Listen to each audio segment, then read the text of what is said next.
Monsieur Dominique Potier, vous avez la parole pour le groupe SRC. Et merci. Oui, merci Madame la Présidente.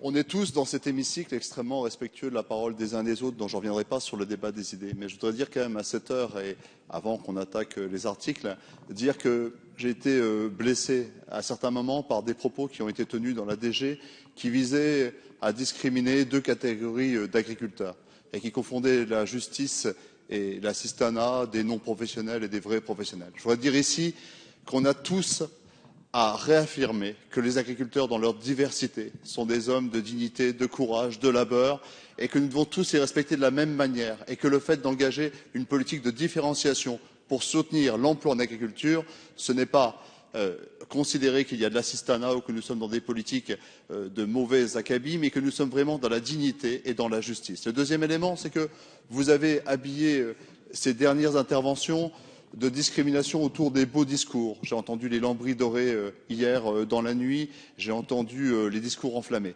Et je voudrais vous dire que vraiment on ne parle pas du même monde. Parce que moi je pourrais vous parler, mais vraiment, comme le ministre l'a fait, de travaux pratiques, puisque vous en demandez, madame. Je pourrais vous parler de travaux pratiques et je pourrais vous parler, dans cette CUMA que je connais très bien, d'une RC-Tri dans une ferme bio qui va servir sur 20 fermes du plateau lorrain à changer les pratiques de désherbage autour d'un captage. Je pourrais vous parler de la coopérative de Philippe Mangin, le président de Coop de France, qui est en train de faire le rapport d'orientation de MC2 en Meuse et qui a eu la réponse de près de 50% de ses agriculteurs, de ses adhérents qui lui disent qu'ils veulent des pratiques plus environnementales pour eux-mêmes. Et nous ne sommes pas en Dordogne, nous sommes sur le plateau de la Meuse, dans la vallée de la Meuse, dans des situations de grande production.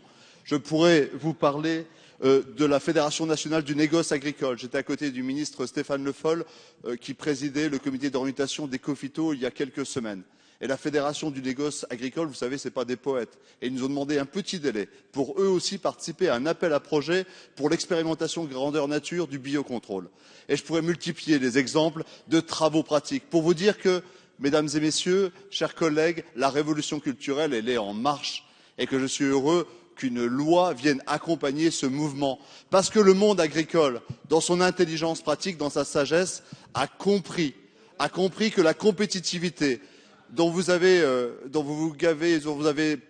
plein la bouche de la compétitivité. Eh bien, je vais vous dire que le monde agricole, dans sa force et sa sagesse, a compris qu'il n'y avait pas de compétitivité qui pouvait s'asseoir sur le coût de la réhabilitation de l'eau potable, qu'il n'y avait pas de compétitivité qui faisait l'impasse sur la dépendance au pétrole ou aux protéines importées, et que 25% des exploitations disparues, ce n'était pas de la compétitivité dans les dernières années, et que nous devons absolument redresser la barre dans une vraie compétitivité. Et les amendements que je défendrai au nom du groupe dans l'article 1 viseront à ce que le GI2E, qui aura, j'espère, l'avenir qu'ont eu les CUMA et d'autres initiatives prophétiques dans le monde agricole, eh bien, j'espère que nous intégrerons la dimension sociale pour que ceux qui auront arbitré sur ceux qui bénéficieront des fonds publics puissent tenir compte de cette dimension de l'emploi et cette dimension de qualité de vie dans les GI2E. Ce sera l'apport que notre groupe voudra faire avec le rapporteur dans la construction de ces pistes d'avenir. Merci.